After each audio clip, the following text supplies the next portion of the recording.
Last time I introduced you to the RER network in Paris, and you guys seem to really like that video.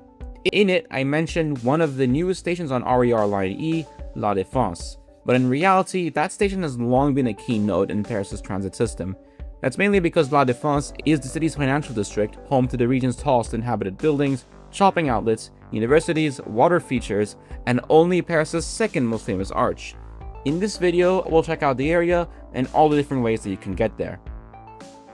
Okay, I lied. La Défense isn't technically in Paris. It's 3 kilometers to the west of the city border in the Haute-de-Seine department.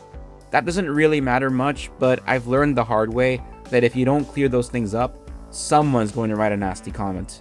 With that out of the way, La Défense first came to be in the late 1950s, with towers rising up to 100 meters, forming the so-called first generation. The next couple decades had its fits and starts, but eventually by the 80s, about half the towers that we now see today had been completed. Of course, many more came in subsequent years. The area sits at the west end of the historical axis, running 10 kilometers to the east, out to the Louvre via the Champs-Élysées. Strong transit access came in 1970 with the full completion of RER A, but in the decades since, Metro Line 1 was extended here, along with 2 Transilienne lines, a tram line, and a large enclosed bus station. Most of the towers surround this open space, which is also flanked by 2 separate Westfield malls that have access to the station underground. It's nice to see some greenery and outdoor dining spaces, but it does sometimes feel that you're just in a collection of buildings rather than a cohesive space. I don't dislike tall buildings, the opposite in fact, but there's a lot that goes into designing a human-scale environment, and this doesn't feel like that at all. I mean, Paris should know, they have great urban fabric.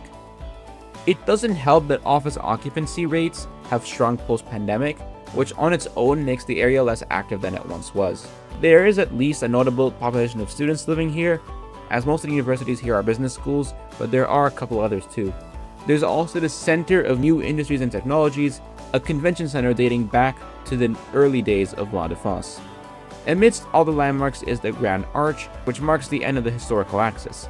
If you look down this arch, you'll be perfectly in frame with the Arc de Triomphe. And there's actually a third arch, but I did not know that at the time that I was there.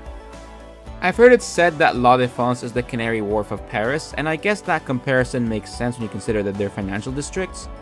But in terms of its role in the city's rail system, La Défense reminds me more of Stratford in London, with multiple modes coming together and the station being a major interchange point that doesn't require you to enter the central city zone. You'll sometimes hear these stations referred to as shoulder stations in the online transit space, as popularized by Rees Martin, but I don't think that's an official term. So let's get into the station itself. First up, La Défense has a pretty notable bus station that sits underground and has clearly signposted bus bays for each route. I like the use of different colors across the routes. It makes me wish that other places did that. He was special. The RER concourse is the station's central area with plenty of ticket offices and machines. It's like a shopping area of its own and provides direct access to the Westfields, both of them. When you descend onto the platform, you see 4 tracks, a reminder that the line once ended here. The extra capacity is definitely welcome to have all these years later though. After all, one of RER's very first goals, to connect the city center to La Défense as quickly as possible. Indeed, to this day, you run non-stop from La Défense to Étoile. Metro Line 1 runs underneath the axis of course, making more frequent stops than RER. This extension came in 1992, which runs above ground after Port de Neuilly and gives you some great views if you're at the front or back of the driverless trains. Off to the side is a rather dark and underwhelming space, where you can catch either the T2 tram line or Transilienne services into Gare Saint-Lazare and further out into the suburbs. There's not a lot to write home about in this facility, but this was my first time seeing a Z50,000 train, which we'll look at in more detail in the video that I make about Transilienne. Yes, I will get that done eventually, bear with me. But now, to make our way to the flagship part of La Défense, the new RER E section. When you follow these tunnels for the first time, you could be forgiven for not expecting a particularly glamorous station. I got some Grand Central Madison vibes in this bit, which opened just a year earlier in New York.